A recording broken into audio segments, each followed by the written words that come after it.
यदा यदा हि धर्मस्य ग्लानिर्भवति भारत अभ्युत्थानम अधर्मस्य तदात्मानं सृजाम्यहम् परित्राणाय साधूनां विनाशाय च दुष्कृताम धर्म संस्थापनार्थाय संभवामि युगे युगे। भगवान श्री कृष्ण के इसी ज्ञान से शुरुआत करते हैं बुलेटिन की। उम्मीद है आप खुश होंगे, स्वस्थ होंगे, कुशल होंगे, मंगल होंगे। चलिए, पहली खबर है सबसे बड़ी खबर छत्तीसगढ़ की। कहां से? रायपुर से। और ये देखिए, मेरी इच्छा है मंत्री बना दो। मेरी नहीं, मेरी कहने वाले हैं ये पुरंदर मिश्रा जी। अब मामला क्या है जरा उसे समझिए, फिर विस्तार से बातचीत करेंगे, सहयोगी से बातचीत करेंगे और आपको सब कुछ समझाएंगे। रायपुर उत्तर विधानसभा के भाजपा विधायक पुरंदर मिश्रा ने बड़ा बयान दिया है। सियासी महकमे में हलचल मच गई है। पुरंदर मिश्रा ने कहा कि मेरी इच्छा है मुझे विधायक बना दो, क्यों नहीं होनी चाहिए, 3 विधायक हैं, रायपुर से विधायक होना चाहिए, वगैरह वगैरह वगैरह, ये सब कुछ उन्होंने कहा। इसके बाद लपक लिया विपक्ष ने उनके बयान को। पूर्व मुख्यमंत्री भूपेश बघेल ने तंज कस दिया और कहा कि पुरंदर मिश्रा ने जो इच्छा जाहिर की है वो ये दिखाता है कि भाजपा में खींचतान चरम पर है। कटाक्ष मार दिया। सुन लीजिए पुरंदर मिश्रा ने क्या कहा और भूपेश बघेल ने क्या कहा। और चर्चा में रहना ठीक है, भगवान जगन्नाथ जी जो करेंगे वो सब हमको मंजूर है। अब सबको करना चाहिए, सबका अधिकार है। 90 विधायक हैं, 54 हमारे, सब प्रयास कर रहे हैं। देखिए, ये मुख्यमंत्री जी का अपना अधिकार है और पार्टी का निर्णय है कि किसको मंत्री बनाना है, किसको नहीं बनाना है। सामाजिक दृष्टि से देख करके, सीनियर जूनियर देख करके करते हैं कि भाग्य में होगा। जिसको जगन्नाथ जी चाहेंगे वो मंत्री बनेगा, बाकी तो हम काम कर रहे हैं। इस प्रकार से सरकार में बैठे हुए लोगों के दबाव में पुलिस इस प्रकार से जो कृत्य कर रही है वो घोर निंदनीय है। निष्पक्ष जांच होना चाहिए और इस प्रकार से प्रताड़ित नहीं किया जाना चाहिए। और जो अभी पुलिस जिस प्रकार से स्टोरी बना रही है, बेहद ही गंभीर मामला है। इस प्रकार की जो षड्यंत्र भारतीय जनता पार्टी की सरकार और उसके अधिकारी या पुलिस के लोग इस प्रकार से कर रहे हैं, इस प्रकार से कोई कृत्य नहीं किया जाना चाहिए। जो भी अपराधी है वो पकड़ा जाए।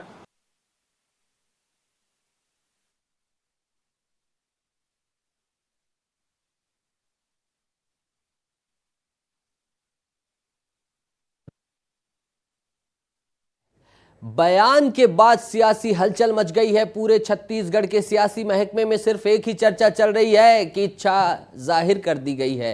अनमोल तिवारी मेरे सहयोगी जुड़ गए हैं सीधा बातचीत करने के लिए। उन्हीं के साथ जुड़ूंगा, बातचीत करूंगा। अनमोल, पहली बार संभवतः ऐसा देखा जा रहा है कि कोई विधायक खुद सामने आते हैं, आपसे बातचीत करते हैं और कहते हैं कि मेरी इच्छा है।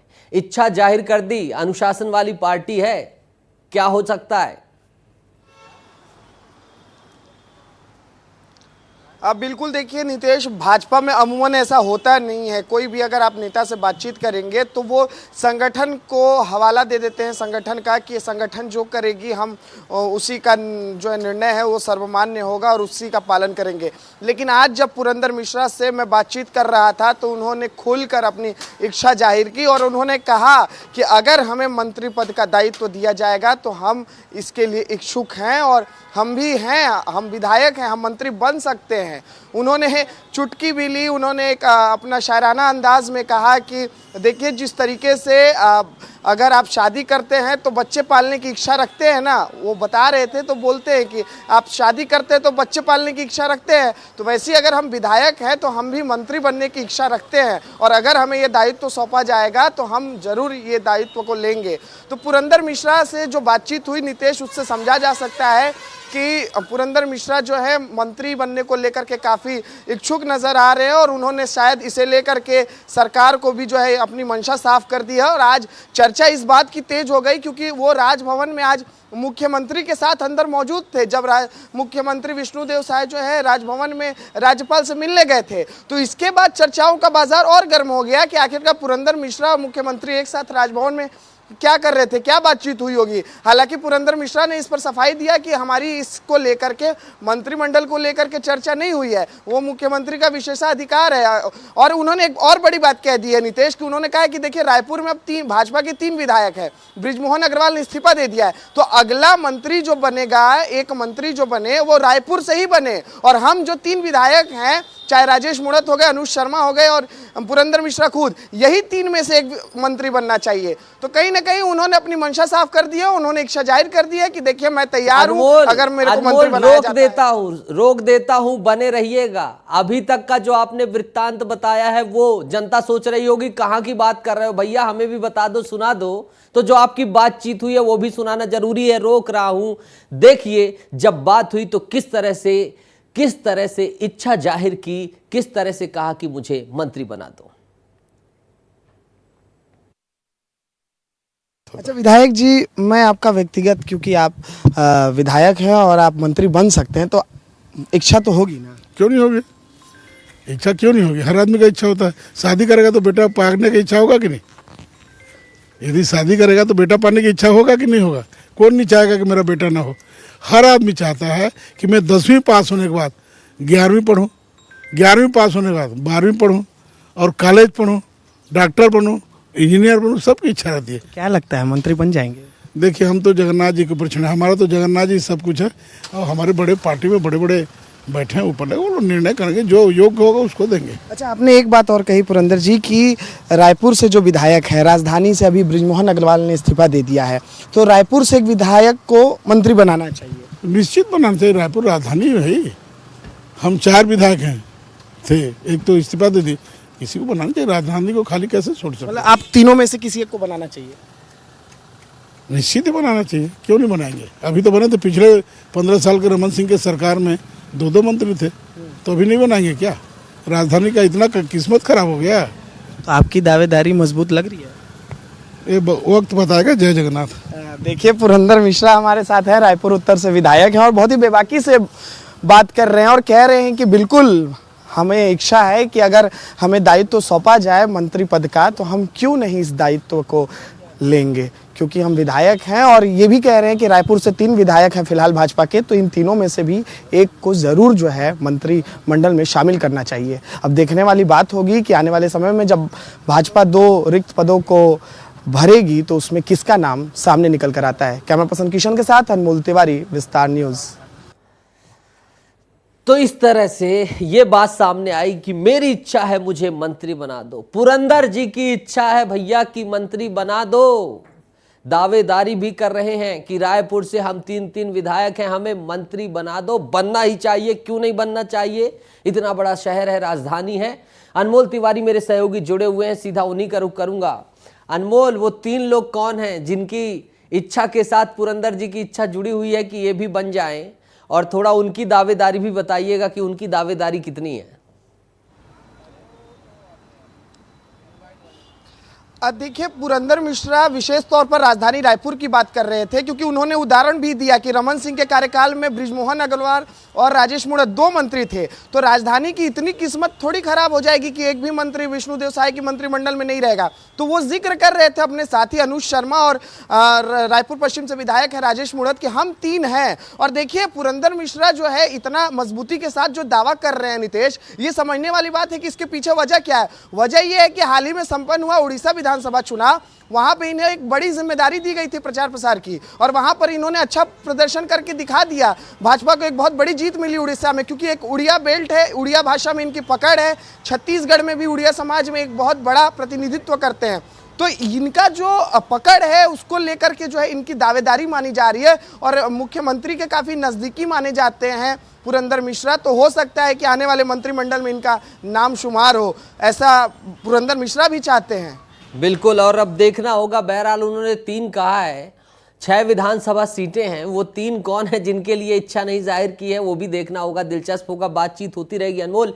लेकिन जो आपने एक्सक्लूसिव बातचीत की और अभी समझाया उसके लिए बहुत बहुत शुक्रिया, जुड़ने के लिए, तमाम जानकारी साझा करने के लिए। बहरहाल ये इच्छा पूरी होती है या क्या होता है सब कुछ पता चलेगा, लेकिन बड़ी चीज तो यही है कि छत्तीसगढ़ के साथ ही देश में जो भारतीय जनता पार्टी का जो प्रबंधन है, जो अनुशासन है, पहली बार इस तरह से कोई सामने इच्छा जाहिर करते हुए नजर आया है। अब देखना होगा कि भारतीय जनता पार्टी, यहाँ की पार्टी क्या निर्णय लेती है। आगे बढ़ते हैं और बात करते हैं कुछ अन्य खबरों का, और बात को कंटिन्यू करूंगा इसी खबर से कि छत्तीसगढ़ के मुख्यमंत्री विष्णुदेव साय ने राज्यपाल से मुलाकात करने के बाद एक्स पर पोस्ट किया है। एक्स पर उन्होंने पोस्ट करते हुए मुख्यमंत्री साय ने लिखा है कि आज राजभवन में माननीय राज्यपाल विश्वभूषण हरिचंदन जी से मुलाकात हुई है। प्रदेश की वर्तमान स्थिति, कृषकों को खरीफ फसल हेतु खाद बीज की उपलब्धता और छत्तीसगढ़ के विकास के लिए चलाई जा रही योजना से उन्हें अवगत कराया है। और यहीं से भी अटकलें हुई, क्योंकि जब मुख्यमंत्री पहुंचे तब उनके साथ पहुंचे थे कौन? पुरंदर मिश्रा, और पुरंदर मिश्रा के पहुंचने के कारण और ज्यादा हलचल तेज हो गई। लेकिन राज्यपाल के संवैधानिक कर्तव्य भी होते हैं, दायित्व भी होते हैं, और उनमें से एक अधिकार आता है। रवि मिरी मेरे सहयोगी जुड़ गए हैं, उन्हीं से बातचीत करते हुए कंटिन्यू करूंगा। रवि, राज्यपाल के जब अधिकार और दायित्व की बात आती है संविधान में, तब उनका एक ये भी अधिकार रहता है कि वो मुख्यमंत्री से कभी भी सरकार में चल रही गतिविधियों की जानकारी मंगा सकते हैं। तो क्या मैं इसी अधिकार तक ही सीमित रहूं, या कोई सियासी चीज भी इससे जुड़ती है? कई चीजें अब सियासी गलियारे में चल रही हैं इस मुलाकात के मायनों को लेकर।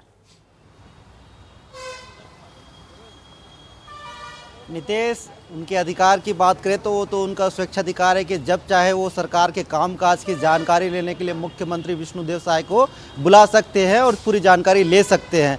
लेकिन ये तब इस वक्त जब ये हुआ है तब चर्चा चल रही थी कि छत्तीसगढ़ में कैबिनेट का विस्तार होना है, उस दौरान बुलाया गया था, तो इस पर ज़्यादा चर्चा हो रही है।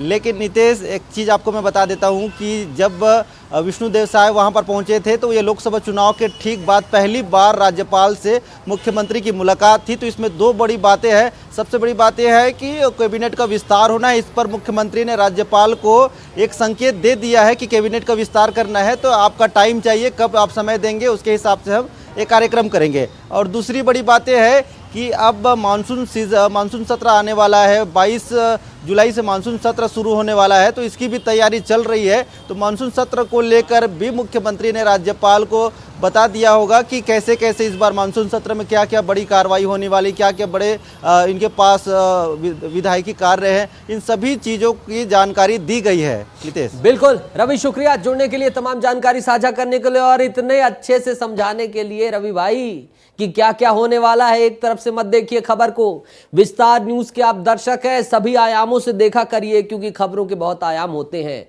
रायपुर महापौर एजाज ढेबर उप मुख्यमंत्री और नगरीय प्रशासन मंत्री के निवास पहुंचे हैं खुद, जहां उन्होंने कांग्रेस के पार्षदों के साथ मंत्री अरुण साव से मुलाकात की। एजाज ढेबर के मुताबिक इस दौरान रायपुर के तात्यापारा सड़क चौड़ीकरण को लेकर चर्चा की गई।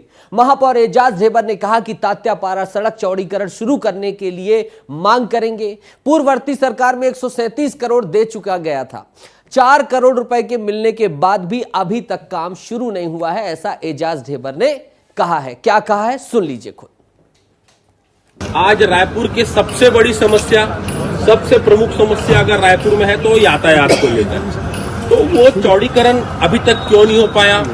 पिछली सरकार ने माननीय मुख्यमंत्री पूर्व मुख्यमंत्री भूपेश बघेल जी ने 137 करोड़ रुपया उसके लिए उन्होंने प्रस्ताव में रख के गया था, प्रस्ताव पास हो गया, पैसा आ गया, उसके बाद फिर काम नहीं हो रहा है। देखिए, राज्य सरकार नगरीय निकायों के चुनाव की तैयारियां प्रारंभ कर दी है। वार्डों के परिसीमन का काम प्रारंभ हो गया है, अन्य तैयारियां भी की जा रही है और बहुत जल्दी चुनाव की प्रणाली को लेकर अन्य जो बातें हैं उस पर निर्णय सरकार करेगी। चुनाव आयुक्त की नियुक्ति भी हो गई है, तो अब निश्चित रूप से सरकार के लेवल पर जो तैयारियां की जानी है वो तेज गति से प्रारंभ होगी।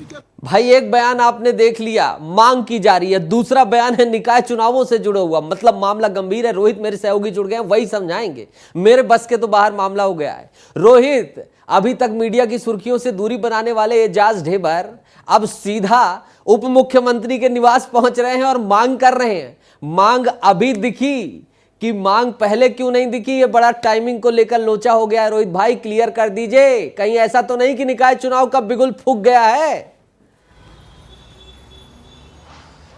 बिल्कुल निकाय चुनाव का बिगुल नितेश फूंक गया है और मैं मामला भी समझा देता हूं, क्योंकि ये मामला शहर के मुख्य मार्ग का है और रायपुर के सबसे पुरानी सड़क का है। जेई रोड का ये हिस्सा है तात्यापारा से शारदा चौक तक, और वर्तमान स्थिति में इसकी मीटर 12 मीटर की सड़क है और इस 12 मीटर की सड़क को 25 मीटर के आसपास किया जाना है, जिसके लिए लगभग 15 सालों से कवायद की जा रही है। लेकिन इस सड़क को चौड़ीकरण में सबसे बड़ा रोरा वहाँ के जो स्थानीय व्यापारी है उनका आता है। उनकी तरफ से साफ तौर पर विरोध प्रदर्शन देखने को मिलता है। लेकिन पिछली सरकार ने फैसला तो लिया, फैसला ऐसा लिया कि बजट पास कराया और 4 करोड़ रुपए की राशि भी जारी कर दी गई, लेकिन फिर उसको सुध नहीं लिया गया। खाली पेपरों पे एडवर्टाइजमेंट छपते थे, लेकिन उसके बाद भी काम नहीं शुरू हो पाए थे। उसकी बड़ी वजह यह थी कि व्यापारियों से विरोध कौन ले। और अब एक बार क्योंकि सरकार कांग्रेस की चली गई है, महापौर कांग्रेस से ताल्लुक रखते हैं, तो ऐसे में भाजपा सरकार है, तो महापौर भी डिप्टी सीएम के यहाँ पहुंच गए, नगरीय प्रशासन मंत्री के यहाँ पहुंच गए और साफ तौर पर कह रहे हैं हमारी सरकार ने तो पैसा जारी कर दिया था, फिर आप लोग ये सड़क का काम क्यों नहीं शुरू कर रहे हैं। और वहीं पे सरकार का भी ये कहना है कि जल्द इस पर निर्णय लिया जाएगा। तो कुल मिलाकर चुनावी विगुल है, चुनावी विगुल पे महापौर भी चाह रहे हैं कि वो भी डुबकी लगा ले और जो इस प्रकार से मुद्दे हैं उस मुद्दे को लेकर सक्रिय नजर आए, क्योंकि इससे पिछले 5 सालों पे तो वो ये भी कहते नजर आए थे। पिछली बार जब बैठक हुई तो उन्होंने ये भी कहा था कि नगर निगम की समस्या को कोई ठीक है रोहित, माफी चाहूंगा लेकिन आपने समझा दिया। जय हो तमाम जानकारी साझा करने के लिए, बहुत बातचीत करने के लिए। अब बात करेंगे आपके अपने मुद्दों की। महिला कृषकों को फायदा पहुंचाने के लिए बनाई गई भूमगादी महिला कृषि प्रोड्यूसर कंपनी लिमिटेड के नाम पर लाखों के भ्रष्टाचार का मामला सामने आया है। बताते चले कि राष्ट्रीय ग्रामीण आजीविका मिशन के तहत इस संस्था को करोड़ों रुपए की आर्थिक सहायता दी जा रही थी, लेकिन कंपनी के लेखपाल ने अन्य लोगों के साथ निजी रूप से मिली भगत करते हुए तकरीबन 35 लाख रुपए गबन कर दिए। आरोप है कि लेखपाल महेश्वर राव ने अपने परिजनों के खाते में उक्त पैसे ट्रांसफर कराए हैं। मामले का खुलासा होने के बाद राष्ट्रीय ग्रामीण आजीविका मिशन के प्रबंधक द्वारा कोतवाली थाने में एफआईआर दर्ज कराई गई है। गौरतलब है कि वर्ष 2019 में इस कंपनी की शुरुआत की गई थी और स्थानीय आदिवासी महिलाओं को लाभ दिलाने के लिए इस योजना को बनाया गया था, लेकिन योजना पर भ्रष्टाचार का काला बादल जो है वो ऐसा मंडरा कर मूसलाधार बरसा है कि पूरा जगदलपुर भ्रष्टाचार से शर्म से तार तार हो गया है। उनके यहाँ कार्यरत लेखापाल महेश्वर राव अन्य जो है भूमगादी कृषक प्रोड्यूसर कंपनी के खाते से वित्तीय वर्ष 1/4/2019 से 24/3/2019 तक उक्त खाते से 35,15,879 रुपया अपने और अपने रिश्तेदारों के खाते में डलवा कर गबन किया है। इसके विरुद्ध एफआईआर की जाए। किसी देरी की सीधा चलूंगा, संजय ठाकुर मेरे सहयोगी जुड़ गए हैं। संजय, भूमगादी महिला कृषि ये जो योजना है इस तरह से बताइए, अधिकारी पलीता लगा रहे हैं, ऐसे होगा महिलाओं का विकास, ये अधिकारी ऐसे रहेंगे, कौन थे वो और उन्होंने इस लेवल का भ्रष्टाचार कर दिया और अभी तक कैसे ये चलता रहा और अब कैसे फाइंड हुआ है? नितेश, मुझे याद है कि ये भूमगादी जो महिला स्व सहायता समूह था, इसकी सफलता की कहानी मैंने की है। 2019 में अभी शुरू हुआ और बस्तर की आदिवासी महिलाओं को एक समूह तैयार किया गया, जिसके द्वारा ये जो स्थानीय प्रोडक्ट होते हैं, जो कृषि से उपजाए जाते हैं, जो वनोपज होते हैं, इनकी पैकेजिंग की जाती थी और इन्हें जो बाहर के बाज़ार है वहाँ तक पहुँचाया जाता था। तो मैंने इसकी सफलता की कहानी भी की है और इसके बाद हमने इस पूरी कंपनी का डाउनफॉल भी देखा कि कैसे ये कंपनी लगातार घाटे में जाती रही। जब मैं कंपनी कह रहा हूँ तो यहाँ मतलब है उन आदिवासी महिलाओं के समूह से जिन्हें रजिस्टर्ड किया गया था कंपनी के तौर पर। इनका एक भूमगादी प्रोडक्ट बनाया गया था जो काफ़ी प्रचलित हुआ उस दौर में, लेकिन इसके बाद लगातार ये कंपनी घाटे में जाती गई। जब इसका जांच हुआ तो ये पाया गया कि जो लेखापाल था इस पूरी कंपनी का, क्योंकि आदिवासी महिलाएं थी, बहुत ज़्यादा पढ़ी लिखी थी नहीं, तो जो जिसके ऊपर जिम्मा था इसे नियमित तौर पर चलाने का, उन्हीं लोगों के द्वारा इस पूरे मामले में भ्रष्टाचार किया गया और इनकी मेहनत की कमाई को लेखापाल द्वारा अपने परिवार के निजी खाते में भेजा जाता था, जिसके बाद ये पूरे मामले का खुलासा हुआ और लगभग 36 लाख का गबन पाया गया। लेकिन नितेश, ये मामला इससे कहीं ज़्यादा बड़ा है, ये भ्रष्टाचार इससे कहीं ज़्यादा बड़ा है। अभी भी इस मामले की जांच चल रही है। ये बहुत शुरुआती दौर पे लेखापाल को दोषी पाया गया है, लेकिन ये पूरी कंपनी कैसे डूबी, इसे इतना बड़ा घाटा कैसे हुआ, इसकी जांच अभी होना बाकी जांच है। होनी नितेश। चाहिए और जिम्मेदारों को सलाखों के पीछे पहुंचाना चाहिए। संजय, इस तरह का मुद्दा उठाने के लिए, जनता के सामने लाने के लिए बहुत बहुत शुक्रिया आपका। स्कूल खुलने वाले हैं, स्कूल खुलने वाले हैं और स्कूलों की पोल भी हम खोल रहे हैं, जर्जर स्कूलों की। शाला प्रवेशोत्सव को लेकर तैयारियां शुरू हो गई हैं, लेकिन इस साल भी मरम्मत के अभाव में रायगढ़ जिले के जर्जर स्कूल भवनों में ही बच्चे पढ़ने को मजबूर हैं। हालत देख लीजिए, इस छत की हालत देख लीजिए साहब। मैं ऐसे खड़ा हो जाता हूं, समझ लीजिए कि यह जर्जर हालत है और मैं बैठा हूं तो गिर ना जाए कहीं। इस साल भी मरम्मत के अभाव में रायगढ़ जिले में जर्जर स्कूल भवनों में ही बच्चे पढ़ने को मजबूर हैं। विभागीय रिपोर्ट के मुताबिक रायगढ़ जिले में सर्वाधिक 2000 सरकारी स्कूल जर्जर अवस्था में हैं। कुछ में मामूली सुधार हुआ है, लेकिन 520 स्कूलों में मरम्मत का काम शुरू तक नहीं हुआ है। पिछली सरकार ने स्कूल भवनों की मरम्मत के लिए जतन योजना के तहत रायगढ़ जिले को सर्वाधिक 500 करोड़ का मत दिया था, फिर भी मरम्मत का काम नहीं शुरू हो पाया। तस्वीरों को और साफ दिखा रहा हूं। दूसरी तरफ मरम्मत के नाम पर स्कूल भवन तोड़कर अब निर्माण एजेंसी और ठेकेदार दोनों गायब हो गए हैं। कौन है वो निर्माण एजेंसी, कौन है ठेकेदार, इसको भी ढूंढने की आवश्यकता है। पालक अपने बच्चों को स्कूल भेजने से डर रहे हैं, बच्चे भी डर रहे हैं और जिला शिक्षा अधिकारी फिर वही तर्क देते हुए नजर आ रहे हैं। पुराना वैसा क्या बताऊं आपको। स्कूल के जो हालत है वो हमारे लड़का मन के लागे वो ठीक नहीं हुई, जो कि गया हुआ बारिश में और थोड़ा जर्जर जो गिर रहा था नीचे में, और कुछ तो बच्चे के सिर में भी लगा था। स्कूल जर्जर है, पढ़े लिखे बार लड़का मन डर लाग थे और 40 जी हैं मन और एक साथ बैठते हैं थोड़े और खाना उना भी देते हैं, तो अब जगह नहीं है बैठे उठे बा।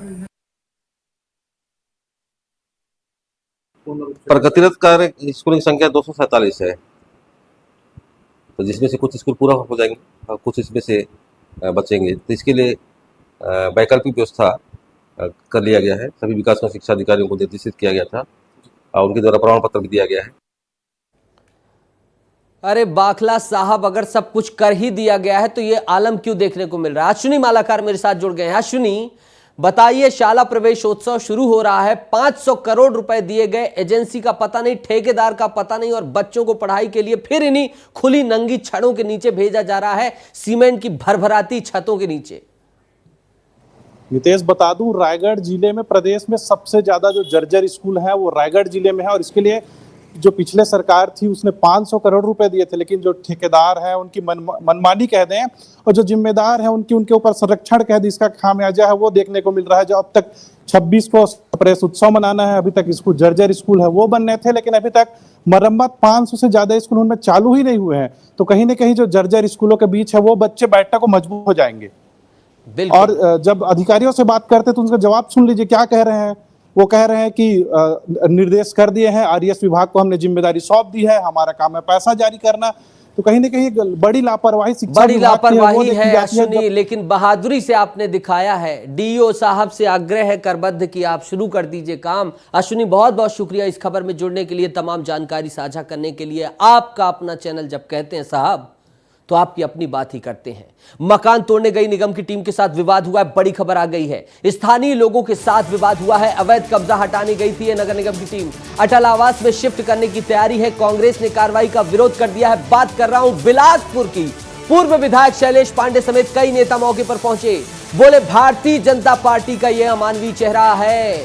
बिलासपुर के मेलापारा चांटीडीह का मामला है और कल भी इस खबर को बताई थी, कल भी इस खबर को दिखाया था और आज भी दिखा रहे हैं। कल 400 मकान तोड़े गए थे और आज फिर आगे बढ़ते हुए मकानों को तोड़ने की कार्रवाई इस तरह से जमींदोज किया जा रहा है। तमाम पहलुओं को देखा था, विस्तार न्यूज ने खंगाला था, हमारे सहयोगी आशीष जुड़े थे, उन्होंने बताया था कि पहले ही नोटिस चस्पा कर दिया गया था और लोगों ने अपने मकान छोड़ दिए थे। सरकारी जमीन घट रही है, इसीलिए यह कार्रवाई लाजमी थी। लेकिन आज जिसका विरोध हुआ है, कांग्रेस ने क्या कहा उसका पक्ष भी सुनिए।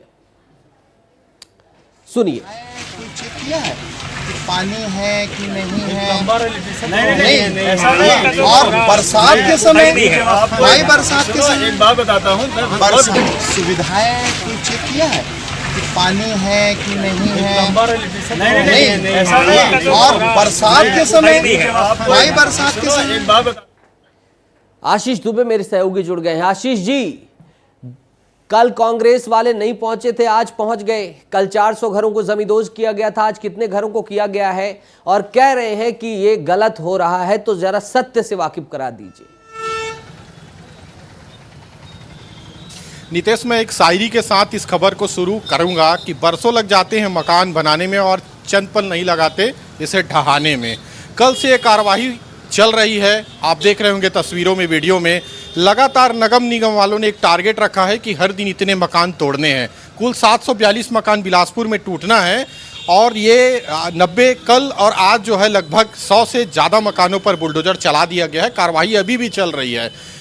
बड़ी बात यह है कि आज कांग्रेस वालों को एक मुद्दा मिल गया बिलासपुर में। भारतीय जनता पार्टी की सरकार जब से बनी है बुलडोजर की कार्रवाई जारी है और इसी बात का विरोध कर रहे हैं कांग्रेसी। कल बिजली विभाग में पहुंचे थे बिजली गुल की समस्या को लेकर और आज उनका एक जत्था जो है चाटीडी मेला पारा में पहुंचा। मैं मौके पर हूं और जो है यहाँ कुछ ही दूरी पर जो है घरों को तोड़ने का काम चल रहा है, पुलिस का पहरा है और लोग जो है जितनी बेदर्दी से घरों को तोड़ने का काम जारी है। नितेश, वो वीडियो में आप देख रहे होंगे कि जो लोगों को हटाया जा रहा है, जो लोग विरोध कर रहे हैं कि हम बरसों से यहाँ हैं, उन्हें जो है वहाँ पुलिस जो है अपनी जीप में भरकर ले जा रही है। और एक ऐसा नज़ारा जो बिलासपुर वालों ने काफ़ी महीने बाद देखा, इस बात को लेकर कि उनके मकानों को तोड़ रहे हैं और उनका ये विरोध है कि वो उस जगह पर नहीं जाएंगे जहाँ जो है उन्हें बहतराई में अटल आवास उपलब्ध कराया जा रहा है। नितेश, बहरहाल हमारी यही कामना रहेगी कि उन्हें आसियाना मिले, घर बड़ी मेहनत से मिलता है, मुआवजा मिले, सब कुछ मिले। सरकारी कार्रवाई अपनी जगह है, लेकिन उनकी भी मजबूरियां होंगी अधिकारियों की, लेकिन इन्हें भी अपना आसियाना मिले। आशीष, जुड़े रहिएगा, बने रहिएगा। अगली खबर में आपके साथ बातचीत करनी है। अगली खबर भी छत्तीसगढ़ से, बिलासपुर से। भैया, एक नजारा आम बन गया है। कौन सा नजारा? देख लीजिए। जगह जगह लोग रेत रख रहे हैं। ये रेत एक जगह रखी, 2 जगह रखी, 3 जगह रखी, सरकारी हो या प्राइवेट, हर जगह रेत देखने को मिल रही है। मानसून में बारिश से लोग रेत को सहेज कर रख रहे हैं सोने की तरह। घरों के सामने, सरकारी दफ्तरों के आगे, सार्वजनिक स्थानों के आसपास हर जगह दिख रहा है तो क्या? रेत का टीला।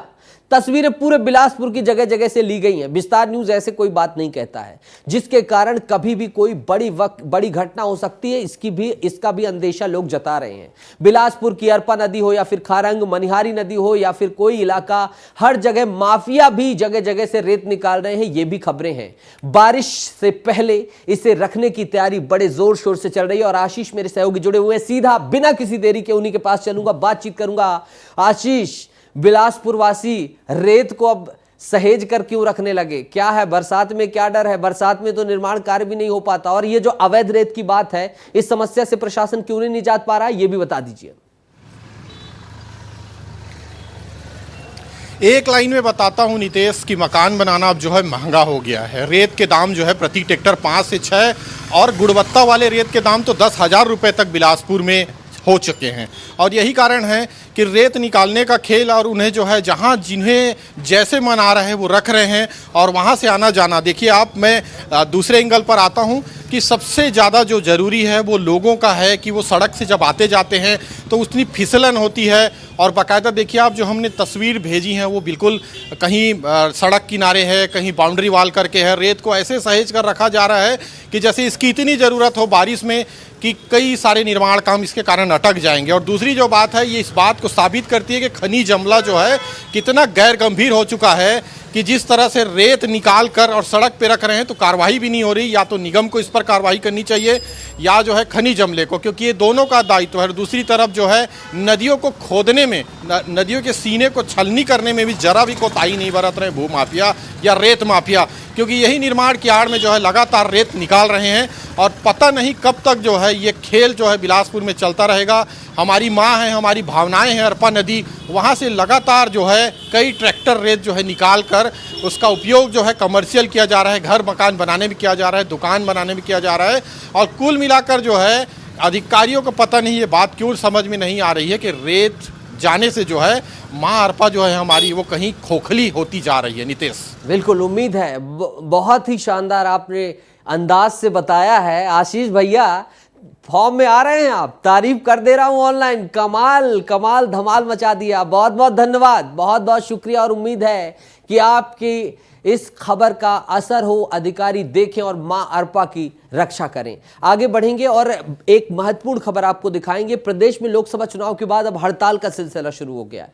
छत्तीसगढ़ प्रदेश स्वास्थ्य कर्मचारी संघ के बैनर तले कम्युनिटी हेल्थ ऑफिसर अनिश्चितकालीन हड़ताल पर इस तरह बैठ गए हैं। बहुत गंभीर है। कर्मचारियों के हड़ताल पर होने की वजह से स्वास्थ्य केंद्र में होने वाले ऑनलाइन कार्य जैसे कि daily reporting, wellness reporting, IDAP, ई संजीवनी, यूविन, NCD, हेल्थ मेला, प्लानिंग समेत रिपोर्टिंग कार्य प्रभावित हो रहे हैं। आने वाले दिनों में यह हड़ताल लगातार जारी रही तो स्वास्थ्य केंद्र में आने वाले मरीजों को दिक्कत होगी। संघ के अध्यक्ष से बात की हमारे सहयोगी ने, उसे भी सुनिएगा। हमारा जो 15 महीने से पूरे छत्तीसगढ़ में PLP जो होता है वो नहीं मिला है, प्रोत्साहन राशि होता है हर महीने का, वो सुकमा जिला में 8 महीने से नहीं मिला है। बाकी ऐसे छत्तीसगढ़ में कई जिला है जहाँ 15-15 महीने से नहीं मिला है। हमारी दूसरी मांग है जो महिला, ज़्यादातर हमारे यहाँ महिला CHO है, जिसको 8 किलोमीटर तक की दूरी में मुख्यालय बनाने का, और जो गृहग्राम मतलब जो जिला है वहाँ उनका स्थानांतरण करने का। और एक हमारे CHO हैं कांकेर जिला के संयोजक, उनको इनलीगल तरह से उनकी सेवा समाप्त कर दिया गया है, तो उनको फिर से उनको ज्वाइनिंग कराने के हमारे 3 मांग है सर प्रमुख। हड़ताल है और हड़ताल से बवाल है, लोग परेशान हैं। उम्मीद है कि जल्द रास्ता निकलेगा और ये वापस से अपने काम पर चलेंगे। मध्य प्रदेश का रुख करते हैं। भोपाल में CM डॉक्टर मोहन यादव ने मेट्रो प्रोजेक्ट्स के संबंध में समीक्षा बैठक ली है। भोपाल और इंदौर के मेट्रो प्रोजेक्ट को लेकर समीक्षा बैठक हुई। बैठक की तस्वीरें भी हम आपको दिखा रहे हैं, देख लीजिए। और इस बैठक में मंत्री कैलाश विजयवर्गीय और राज्य मंत्री प्रतिमा बागरी भी मौजूद रहीं। मेट्रो के प्रोजेक्ट को 2027 तक पूरा करने पर जोर लगाया जा रहा है। वहीं यह भी जानकारी सामने आई है कि 2031 तक 4.50 लाख लोग यानी कि 4.5 लाख लोग रोजाना मेट्रो का सफर कर पाएंगे। समीक्षा बैठक हुई और इसलिए इस पर ज्यादा ध्यान है क्योंकि इसकी अवधि जो है बढ़ गई है। श्याम सिंह तोमर, स्टेट ब्यूरो मध्य प्रदेश, मेरे साथ जुड़ गए। सीधा उन्हीं का रुख करूंगा। श्याम जी, 2027 तक किस मेट्रो प्रोजेक्ट, क्या इंदौर प्रोजेक्ट की बात हो रही है या भोपाल की, और अगर ये लेट लतीफी हो रही है तो क्यों हो रही है? देखिए, बात तो दोनों प्रोजेक्ट की हो रही है, चाहे इंदौर मेट्रो की बात हो चाहे भोपाल मेट्रो की बात हो, दोनों को समय सीमा पे पूरा करना था। लेकिन ये समीक्षा बैठक इसीलिए की गई कि अब 2027 से आगे नहीं बढ़ना है, 2027 तक हर हाल में इन प्रोजेक्ट को पूरा कर लेना है। बाकी चरण आगे बढ़ाने के लिए क्या समस्याएं हैं, कौन से अतिक्रमण परेशान कर रहे हैं, उसको लेकर भी ये समीक्षा हो रही थी। लेकिन इधर विपक्ष भी हमलावर है। विपक्ष का कहना है कि बैठकें हो रही हैं और डेडलाइन आगे बढ़ रही है, इससे ज़्यादा क्या हो रहा है? बिल्कुल, तो कुल मिलाकर इंतजार ही है अभी भी भोपाल वासियों को, इंदौर वासियों को कि मेट्रो का जो सपना देखा गया था वो कब साकार होगा और क्या होगा आगे। श्याम जी, बहुत बहुत शुक्रिया जुड़ने के लिए, तमाम जानकारी साझा करने के लिए। आगे की खबरों पर आपके साथ बातचीत करूंगा, लेकिन अभी मध्य प्रदेश प्रशासनिक सेवा यानी कि MPPSC की तैयारी कर रहे छात्रों के लिए बहुत बड़ी खबर विस्तार न्यूज बताने जा रहा है। सूत्रों के हवाले से बहुत बड़ी खबर है ये, जहां MPPSC प्री 2024 की परीक्षा का पेपर लीक होने की खबर सामने आई है। MPPSC प्री 2024 की परीक्षा का पेपर लीक होने की खबर है। परीक्षा का पेपर टेलीग्राम चैनल पर लीक होने की खबर है। आयोग के OSD रविंद्र पंचभाई ने कहा है कि पर्चा वायरल हो रहा है, लेकिन अधिकृत सूचना नहीं है। दरअसल टेलीग्राम पर MPPSC पेपर लीक नाम का ग्रुप बनाया गया है। इसमें दावा किया गया है MPPSC 2024 प्री का पेपर लीक हो गया है। लोगों से ग्रुप में जुड़ने और पैसे देकर पेपर लेने के लिए कहा गया है। हालांकि अभी तक टेलीग्राम में वायरल इस खबर के फर्जी होने, इसकी सत्यता होने, दोनों ही बिंदुओं की पुष्टि नहीं हुई है। विस्तार न्यूज भी पुष्टि नहीं करता। चूंकि ये घटनाक्रम चल रहा है, आप भी इसके शिकार ना हो। अगर ये गलत है, अगर क्या है, इन सब की सच्चाई जानने के लिए विस्तार न्यूज आपके सामने आया है और आपके हित की बात करने के लिए आपके सामने आया है। अभी कुछ चीजें आयोग के संज्ञान में आई हैं कि कहीं कहीं सोशल मीडिया पर इस तरह का कोई एक प्लेटफॉर्म पर ये इस तरह के पेपर के लीक होने की बात कही जा रही है। अभी तक हमारे पास में इसके अलावा कोई अधिकृत जानकारी नहीं है और आयोग इस विषय में गंभीरता से विचार कर रहा है। कुछ इस तरह से देखिए, ग्रुप बना हुआ है, ग्रुप में पेपर लीक की बातें कही जा रही हैं और एमपीपीएससी का पेपर लीक हो गया है, आप भी पैसे दीजिए और पेपर ले जाइए, इस तरह की बात हो रही है। और ये लोक सेवा आयोग का कार्यालय कहां? इंदौर का। और इंदौर से ही जुड़ेंगे मेरे सहयोगी पुनीत विजयवर्गीय, सीधे उन्हीं के पास ले चलूंगा, आपको बातचीत करूंगा। पुनीत, टेलीग्राम में ये मैसेज वायरल हो रहा है, सत्यता की आपने क्या खोज की है, पड़ताल में क्या निकला है? अगर ये गलत है तो सतर्क भी कर दीजिएगा तमाम एमपीपीएससी के छात्रों को। Puneet, over to you. जी बिल्कुल, देखिए बिल्कुल घबराने की आवश्यकता नहीं है एमपीपीएससी के छात्रों को, यह कहना है एमपीपीएससी का। हमारी बात हुई थी जो उनके ओएसडी है रविंद्र पंच भाई से, उनका स्पष्ट कहना था कि यदि पेपर लीक भी हुआ है तो उसका अभी कोई बता नहीं सकता, क्योंकि किसी को जानकारी नहीं है कि पेपर में क्या आने वाला है। तो कल जब पेपर हो जाएगा उसके बाद ही इस बात की पुष्टि हो सकेगी कि पेपर लीक हुआ था या नहीं हुआ था। तो अभी एक विज्ञप्ति जारी की है एमपीपीएससी ने, जिसमें उन्होंने तमाम जितने भी छात्र हैं उनको यह सूचित किया है कि जो भी खबरें चल रही है सोशल मीडिया पर या अन्य माध्यम पर, उन पर परेशान ना हो, क्योंकि इसकी पुष्टि अभी तक नहीं हुई है। और अपनी सुरक्षा को एमपीपीएससी ने मजबूत बताया है, यह भी दावा किया है कि एमपीपीएससी का पेपर किसी भी हाल में लीक नहीं हो सकता। पुनीत, क्या वो पेपर की कटिंग वायरल की गई है, क्वेश्चंस की कटिंग वायरल की गई है, या सिर्फ एक मैसेज भ्रमित करने के लिए फैलाया गया है कि पैसा दीजिए और पेपर पाइए? क्या हुआ क्या है? देखिए, ठगी करने का भी एक तरीका हो सकता है नितेश, क्योंकि इसके पहले भी 10वीं और 12वीं कक्षा के पेपर लीक इसी तरह से टेलीग्राम के माध्यम से कर कुछ बच्चों से ठगी कर ली गई थी। यहाँ पर भी सिर्फ 2500 रुपये, जिसकी कोई कीमत नहीं होती है, सिर्फ 2500 रुपये में एक पेपर देने की बात कर रहे हैं। यानी कि कल जो 2 पार्ट में पेपर होना है, 5000 में कोई भी व्यक्ति वो पेपर खरीद सकता है। तो देखिए, कहीं ना कहीं ये जो ठग हैं अलग अलग तरीके से साइबर बुलिंग कर रहे हैं, तो ये उनका भी एक पेतरा हो सकता है। लेकिन इस बात से भी इनकार नहीं किया जा सकता है नितेश कि पिछले कुछ समय में जिस तरह से पेपर लीक हुए हैं, तो एमपीपीएससी का भी पेपर लीक हो गया और बहुत सस्ते में बेचा जा रहा हो। ठीक है, क्योंकि हमने ठीक है। कुछ दिन पहले महत्वपूर्ण खबर उठाई, जन सरोकार की बात की, छात्रों से बात की, संवाद किया, उसके लिए बहुत बहुत शुक्रिया। नजर बनाए रखिएगा, जो भी होगा आपके माध्यम से घटनाक्रम बताया जाएगा। और एमपीपीएससी की तैयारी कर रहे मध्य प्रदेश के सभी छात्रों से आग्रह कि विस्तार न्यूज के साथ बने रहिए, क्योंकि जो आपकी बात होगी, जो सच होगा, हम आपको दिखाएंगे। मत फंसिएगा इन झांसेबाजों के जाल में और अपने भविष्य के साथ खिलवाड़ मत करिएगा। अगर कोई सच में भी पेपर बेचने की कोशिश करे तो भी मत लीजिएगा। क्यों? क्योंकि 1 करोड़ का जुर्माना और 10 साल की जेल होगी। आज ही अधिनियम केंद्र सरकार ने लागू कर दिया है, और पूर्ववर्ती नियम तो लागू नहीं होता, लेकिन आज से नियम लागू है। अब बात करेंगे छतरपुर की, क्योंकि छतरपुर की एक घटना ने पूरे मध्य प्रदेश के साथ देश को हिला दिया है। छात्रावास में लगातार हम बता रहे हैं, ये छात्रावास का नजारा देखिए, और यहां के प्रबंधन वालों को सोचना चाहिए कि बताइए, हमारे बच्चे होते तो क्या होता। छात्रावास में स्टूडेंट्स के खाने में कीड़े मिले हैं। सोचिए जरा, कीड़े वो भी खाने में। मां बाप अपने बच्चों को खुद से दूर भेजते हैं कि बच्चा हमारा पढ़ लिख लेगा, आगे बढ़ लेगा, इन छात्रावासों में रहकर अपनी जिंदगी सुधार लेगा। लेकिन छात्रावासों में क्या होता है? यह होता है जो आपने देखा। हमारा नाम रोशन करेगा, ये ख्वाब लेकर पिता माताओं ने भेजा था, लेकिन इनको मिल रहे हैं खाने में कीड़े, और 1-2 की संख्या में नहीं है, भर भर के कीड़े मिल रहे हैं। छात्रावास के प्रबंधन पर सवाल खड़े हो रहे हैं, और प्रबंधन ने क्या जवाब दिया है, छात्रों ने क्या कहा है, जरा वो भी सुनिए। बच्चों के द्वारा शिकायतें सामने लाई गई हैं कि खाने में कुछ समस्या है, साफ सफाई से खाना नहीं बन रहा है, या जो खाद्य पदार्थ है वो अच्छे नहीं है। तो उनके लिए एक टीम भेजकर वहाँ जांच करवा लेते हैं, और उसके उपरांत सभी बच्चों को समझाइश दी गई है कि आपकी जो समस्याएं हैं उनको हमें फ़ोन से या किसी अन्य माध्यम से बता सकते हैं, तो उनकी समस्याओं का निराकरण किया जाएगा। आदत सी हो गई है, ये कहना मध्य प्रदेश के पूर्व मुख्यमंत्री और केंद्रीय कृषि मंत्री शिवराज सिंह चौहान का है। लेकिन इनको कौन सी आदत हो गई है, क्या भूल नहीं पा रहे हैं, ये बड़ा सवाल है। दरअसल Indian council of agriculture research Delhi में एक मीट को संबोधित कर रहे थे। इस दौरान वो विभागीय बातें बता रहे थे, लेकिन इस बीच वो ये भूल गए कि वो अब मुख्यमंत्री नहीं हैं, वो केंद्रीय कृषि मंत्री हैं। लेकिन ये बात हम नहीं कह रहे हैं कि वो भूल गए थे, ये बातें मीट में वो खुद कह रहे हैं, जिसके बाद पूरा हॉल ठहाकों से गूंज उठा, तालियां बजने लगीं और शिवराज सिंह चौहान की चारों ओर चर्चा हो उठी।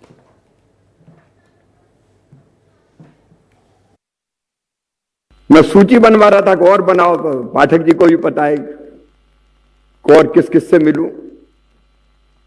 मैं आप सबसे बात करना चाहता हूं, क्योंकि मुख्यमंत्री कोई सब विषयों का मुख्यमंत्री नहीं, कृषि मंत्री। मैं 4 बार मुख्यमंत्री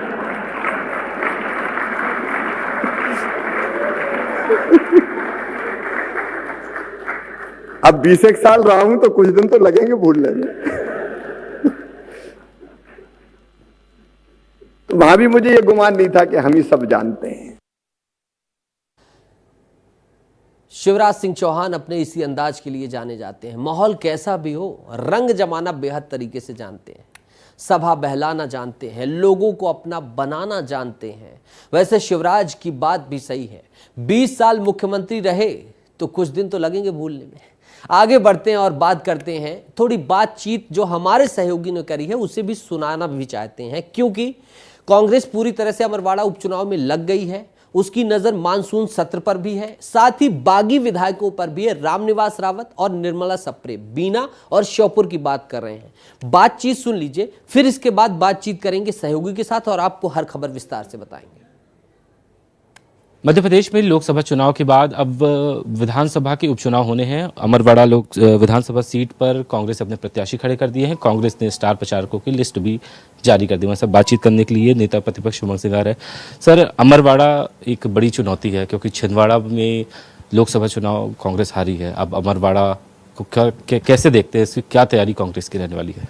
निश्चित तौर से पार्टी संगठन पूरी तरह मजबूती के साथ पिछले 1.5 महीने से चुनाव के लिए तैयारी में लगा है और हमारे अध्यक्ष जी सुखदेव पान से वहाँ के स्थानीय विधायक सब लगे हैं, तो मजबूत स्थिति में और निश्चित तौर से कांग्रेस वहाँ पे जीतेगी, ऐसा मुझे विश्वास है। विजयपुर और बीना में भी कांग्रेस के जो विधायक थे वो बीजेपी में शामिल हो गए, हालांकि इस्तीफा नहीं दिया है। विधानसभा का 1 जुलाई से सत्र शुरू होने वाला, क्या वो कांग्रेस में बैठेंगे या फिर उनके दल बदल को लेकर कांग्रेस शिकायत करेगी? देखिए, पार्टी में बैठने का सवाल ही नहीं, जो पार्टी से जा चुका है तो उसे पार्टी इस पे बिठाने की तो कोई आवश्यकता ही नहीं रही। उस संबंध में कार्रवाई तो आजकल मैं कार्रवाई विधानसभा अध्यक्ष जी को कर रहा हूँ। मध्य प्रदेश में परीक्षाओं को लेकर कई सारे गड़बड़ी सामने आई। मध्य प्रदेश कर्मचारी चयन मंडल परीक्षा कराने वाली है और एक परीक्षा को लेकर एक कंपनी को पहले टेंडर दिया गया, अब उसी कंपनी पर निगरानी कराने के लिए एक और टेंडर जारी कर दिया गया। तो आखिर सवालों की घेर भी कहाँ है मध्य प्रदेश में परीक्षा का चयन मंडल?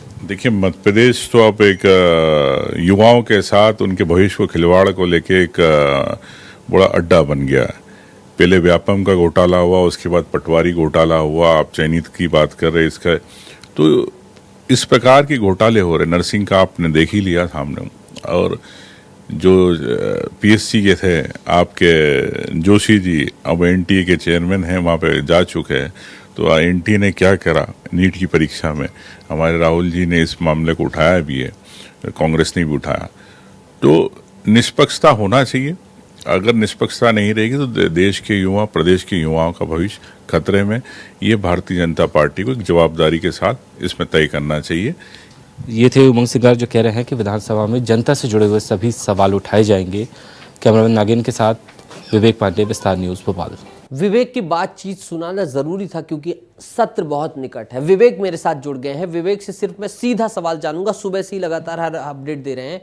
विवेक, क्या रामनिवास रावत और निर्मला सप्रे, क्यों नहीं अभी तक इनका इस्तीफा हुआ है? इनको लेकर क्या स्टैंड पे अभी अटका हुआ है कांग्रेस पार्टी या ये दोनों विधायक? देखिए, ये दोनों विधायक अभी संशय में हैं क्योंकि कांग्रेस से बीजेपी में आने से पहले कुछ ना कुछ तो बात हुई होगी, या तो उन्हें मंत्री बनाया जाया था। जैसे रामनिवास रावत को लेकर विस्तार न्यूज़ ने पहले ही कह दिया था कि ये कभी भी मंत्री बनाए जा सकते हैं। हालांकि रामनिवास रावत और निर्मला सप्रे दोनों ने ही इस्तीफा नहीं दिया है। ऐसे में 1 जुलाई से मध्य प्रदेश में विधानसभा का मानसून सत्र शुरू हो जाएगा, कांग्रेस ने स्पष्ट कर दिया है। हाल ही में नेता प्रतिपक्ष उमंग सिंगार ने कहा कि ये कांग्रेस खेमे में बैठेंगे नहीं। आगे इनके खिलाफ क्या कार्रवाई करनी है, ये बात नेता प्रतिपक्ष विधानसभा अध्यक्ष से मिलकर बातचीत करेंगे। यानी कि कांग्रेस पूरी तैयारी है कि दल बदल कानून के तहत इनके इस्तीफे की बात कराई जाए। विधानसभा इनका जो क्षेत्र है उसे इनकी विधायकी शून्य कराने की पूरी कोशिश कांग्रेस की रहेगी। और निर्मला सप्रे की बात कर ली जाए तो निर्मला सप्रे ने बहुत जल्दबाजी कर दी है। सागर में इकलौती कांग्रेस वहाँ से सीट जीती थी बीना की, और बीना में ये देखने के लिए मिला कि लोकसभा चुनाव के बीच में मुख्यमंत्री मोहन यादव की मौजूदगी में निर्मला सप्रे कांग्रेस छोड़कर बीजेपी ज्वाइन कर ली। ये दोनों ही नेता कांग्रेस से भले ही चले गए हैं लेकिन अपने विधायक पद से इस्तीफा नहीं दिया है। ऐसे में कांग्रेस ठीक है, ये धर्म संकट जो है वो आपने समझा दिया। विवेक शुक्रिया, जुड़े रहिएगा, बने रहिएगा, आगे भी अगली खबर में आपके साथ बातचीत करनी है। घोटालों की बात सामने आ रही है और घोटालों को लेकर, परीक्षाओं को लेकर बहुत सारे सवाल खड़े हो रहे हैं और ज्यादातर बच्चों को परीक्षा को लेकर आए दिन बवाल का सामना करना पड़ रहा है। पहले नीट को लेकर हुआ, फिर नेट को लेकर हुआ, अब मध्य प्रदेश से कर्मचारी चयन मंडल बोर्ड का एक जो है कारनामा सामने आया है। कारनामा क्या है वो जान लीजिए। मंडल ने सरकारी नौकरी के लिए भर्ती परीक्षा आयोजित करवाने के लिए निजी कंपनी को टेंडर दिया और एक कंपनी को नहीं, दो कंपनियों को टेंडर दिया गया। एक एजेंसी का टेंडर दिया गया मंडल ने और फिर कहा कि भैया तुम ऑनलाइन परीक्षा करवाओ और दूसरी एजेंसी जो है तुम इसकी निगरानी रखो। आप सोच रहे होंगे कि कैसा एंकर है भाई, ये क्या कुछ बता रहा है, समझ में नहीं आ रहा है, ऐसा कैसे हो सकता है, लेकिन ऐसा हुआ है। मंडल ने परीक्षा करवाने के लिए 2 कंपनियों को टेंडर दिया तो उसे कारनामा बता दिया गया है और अब विपक्ष इस मामले पर जो है सवाल खड़े कर रहा है पक्ष पर और 200 करोड़ रुपए की ये बात है, पूरे 200 करोड़ रुपए की। 15 बाई 15 के कमरे में 200 करोड़ रुपए रख दो तो आप सोच ही सकते हैं कि कितना बड़ा एरिया है। नोटों की गड्डियां लग जाएंगी और आप सोचकर भन्न रह जाएंगे कि भैया ये कितने पैसे होते हैं।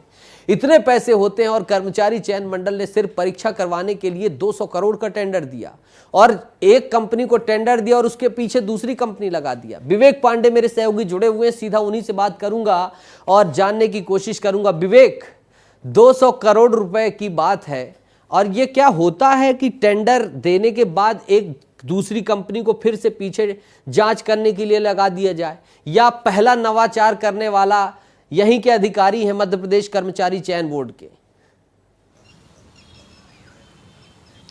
नितेश, मैं साफ शब्दों में कहूं तो कर्मचारी चयन मंडल के पीछे ही कोई ना कोई एजेंसी लगा देनी चाहिए, क्योंकि इनको हर परीक्षा में कोई ना कोई एक नई कंपनी या फिर एजेंसी लगाने की जरूरत पड़ रही है कि पहले एक परीक्षा कराएगी कंपनी, फिर उस पर निगरानी रखेगी। तो कर्मचारी चयन मंडल क्या करेगा, ये कर्मचारी चयन मंडल से पूछे जाना चाहिए और उससे पहले एक एजेंसी ऐसी लगा ली जाए जो अब तक मध्य प्रदेश में परीक्षाएं हुई हैं उसमें आखिर फर्जीवाड़े और गड़बड़ी कैसे आती है, इसकी एक एजेंसी जाँच करे, वो भी एक केंद्रीय एजेंसी यानी कि CBI और ED। क्योंकि अगर इस तरीके का फॉर्मूला अपनाया जाता है तो फिर कर्मचारी चयन मंडल की ज़रूरत ही क्या है, जब सब काम कर्मचारी, जब सारे परीक्षा की जिम्मेदारी दूसरी कंपनी या फिर फर्म्स की हो जाए। और सबसे हैरत की बात है कि इससे पहले मध्य प्रदेश पात्रता परीक्षा, पटवारी परीक्षा, किसी कृषि विस्तार वैज्ञानिक परीक्षा, तमाम सारी परीक्षाओं में गड़बड़ी आ गई। उसके बाद भी एक निजी कंपनी पे भरोसा जताना ये कितना वाजिब है, ये स्पष्ट हो जाएगा जब आगे आने वाले दिनों में जब और भी सारी परीक्षाएं यही एजेंसियां कराएंगी, क्योंकि एक एजेंसी को परीक्षा कराने की जिम्मेदारी दी है और दूसरी एजेंसी जो परीक्षा कराएगी उसकी मॉनिटरिंग की। लेकिन कर्मचारी चयन मंडल क्या करेगा, वो सिर्फ टेंडर जारी करेगा, छात्रों से मोटी रकम वसूल करेगा और उस पैसे का क्या होगा वो कंपनी को हैंडओवर कर दिया जाएगा। लेकिन ऐसे में परीक्षा की गोपनीयता पर भी सवाल उठते हैं, इसलिए मैं ये कह रहा हूँ कि कर्मचारी चयन मंडल के पीछे भी एक एजेंसी लगा देनी चाहिए। नितेश, शुक्रिया विवेक, जोड़ने के लिए, जानकारी साझा करने के लिए। अगली खबर का रुख करेंगे जो कि हीरों की नगरी पन्ना से है। पन्ना में दबंगों की दबंगई खत्म होने का नाम नहीं ले रही है। ताजा मामला बता रहा हूं, कोतवाली थाने का है। नशे में धुत बदमाश ने पुलिस के साथ मारपीट की है। पुलिस के साथ बताइए, बदमाशों ने कोतवाली थाना के अंदर घुसकर फरियादियों को डराने धमकाने की कोशिश की। फिर जब आरक्षक ने रोका तो थाने के अंदर ही उसने अभद्रता कर दी और हाथापाई तक कर दी पुलिस के साथ। आरक्षक की शिकायत पर बदमाशों के खिलाफ मामला दर्ज किया गया है, लेकिन बात पुलिस की है। जहां इनके मेहनत, इनके सम्मान की बात होगी, वहां विस्तार न्यूज इनकी भी बात रखेगा और वही बात हम रख रहे हैं। सुनिए TI ने क्या कहा इस मामले पर।